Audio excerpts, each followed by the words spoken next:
સુરત મહાનગરપાલિકાની ચૂંટણીના ગરમાવા વચ્ચે રાજકારણમાં મોટો ભૂકંપ આવ્યો। સુરત કોંગ્રેસે પોલીસ તંત્ર પર ગંભીર અને સનસનીખેજ આરોપો લગાવ્યા। સુરત પોલીસના જવાનો સિવિલ ડ્રેસમાં કોંગ્રેસના ઉમેદવારોના ઘરે પહોંચીને ધમકાવ્યાનો આરોપ લગાવ્યો। પોલીસની આવી કથિત દખલગીરી સામે કલેક્ટરને ઉગ્ર રજૂઆત કરવામાં આવી છે। કોંગ્રેસે માંગ કરી છે કે ઉમેદવારોને સુરક્ષા આપવામાં આવે અને પોલીસ દ્વારા કરવામાં આવતી ગેરકાયદેસર પ્રવૃત્તિઓ પર તાત્કાલિક રોક લગાવવામાં આવે।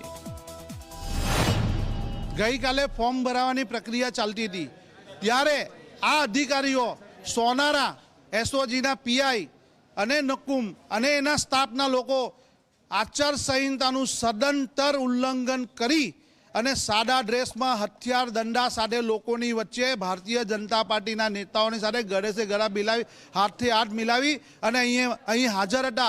तेओ रात्रे एमना स्टाफ द्वारा अमारा ऊपर फोन करवामां आव्या। एमनुं काम छे स्पेशियल ऑपरेशन ग्रुप एटले अति गंभीर गुनेगारोने पकड़वानुं, पण तेओ राजकीय पक्षनी एक शाखा बनी अने लोकशाहीनी अंदर जे उमेदवारो लड़वा मांगता छे तेओने धाक धमकी दबाण आपी अने एने बेसाडवानुं एमनी हाथे एवुं वातावरण ऊभुं करी अने तेओनी साथे डराववानुं काम करी रह्या छे।